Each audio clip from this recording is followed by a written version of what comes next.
PNG Happenings.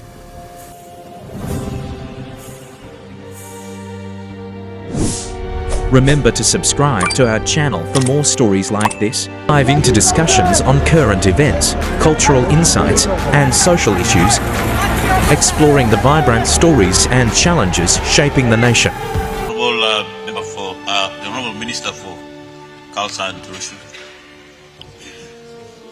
Thank you, Mr. Speaker. Mr. Speaker, before me talk, I would like to seek leave of Parliament to give me extended time should I run out of time delivering this very important statement in Parliament. I feel it is important because what I will say will have a lot of bearing on how we take vote on the future of Bougainville and the unity of Papua New Guinea.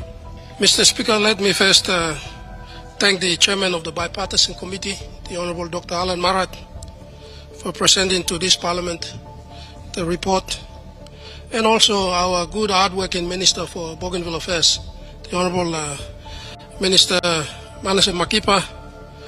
I also want to acknowledge the Vice President of Bougainville and the leaders of Bougainville who are seated in the gallery today.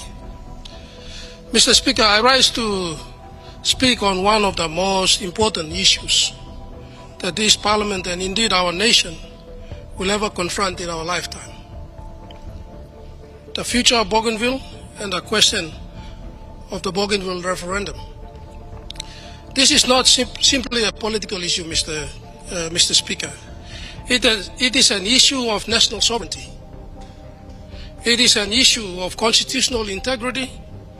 It is an issue of peace, unity, sacrifice, and the future survival of Papua New Guinea as one indivisible nation.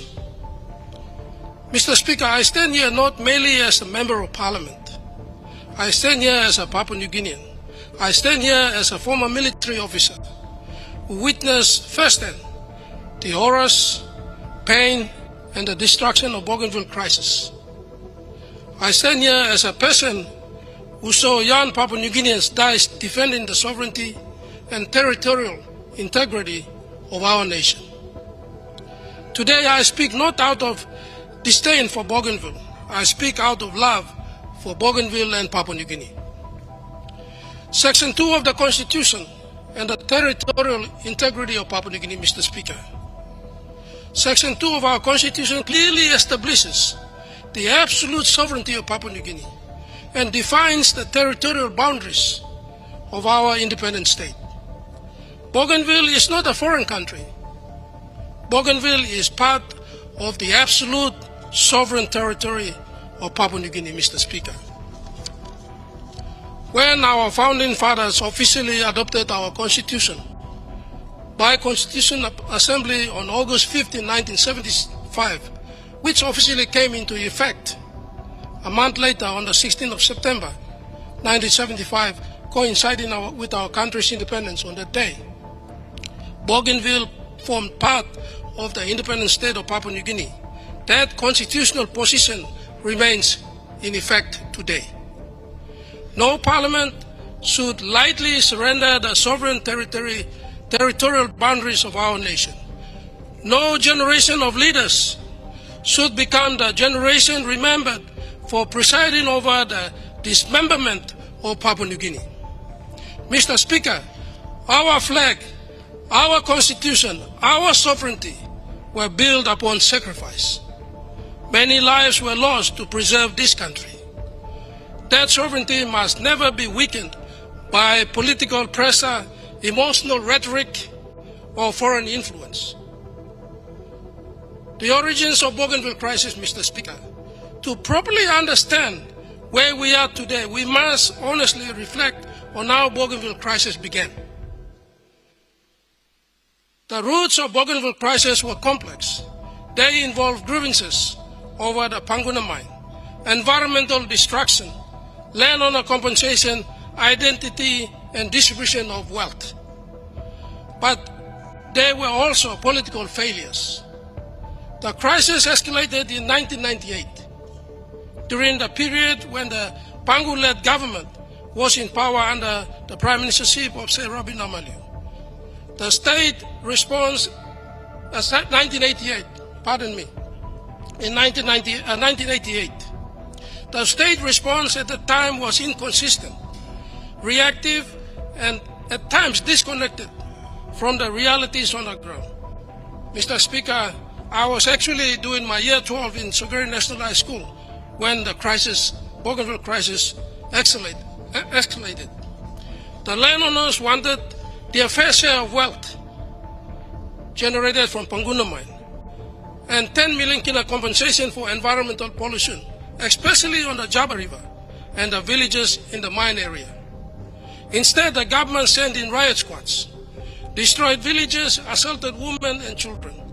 That's when Bougainville men took up arms to defend their women folks, because most parts of Bougainville, or the island of Bougainville, are matrilineal society, and women are the stronghold of Bougainville society and communities. It was never about breaking away from Papua New Guinea, and that must be very important basis for this debate. It was never about breaking away from Papua New Guinea. It was never about political independence. But the nation suffered greatly as the conflict escalated into a civil war. Thousands of innocent lives were lost. Entire communities were destroyed. Families were divided. The economy suffered. The Papua New Guinea Defense Force, Police Force, Correctional Services institutions suffered. Bougainvilleans suffered. Papua New Guinea as a country suffered greatly. There were no winners at the end, Mr. Speaker.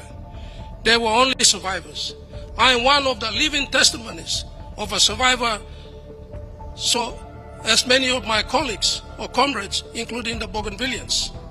I still carry pellets from the gunshot wound in my body today, Mr. Speaker. And so, as many of my colleagues and other brothers and our brothers and sisters of Bougainville. In 2001, the Bougainville Peace Agreement ended the crisis and set a framework for peace by peaceful means under the Constitution of Papua New Guinea. Mr. Speaker, today, history presents a remarkable situation. The same political party once again finds itself at the center of determining the future of Bougainville.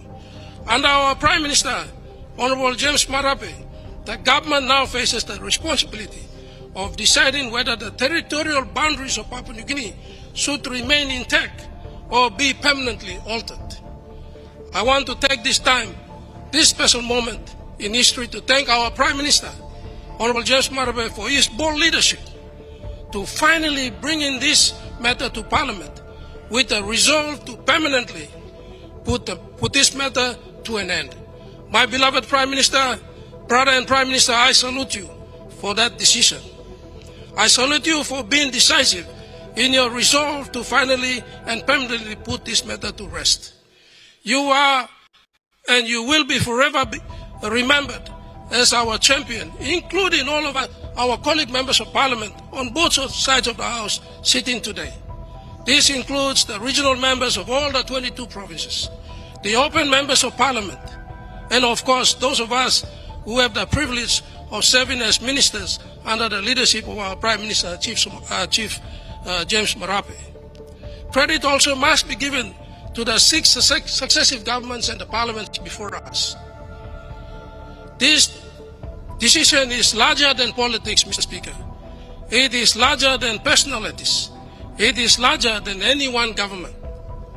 It is a decision that will define our nation forever, Mr. Speaker. My personal reflections, Mr. Speaker, I wish to speak personally on my personal reflections as a former military officer and Bougainville Civil War veteran.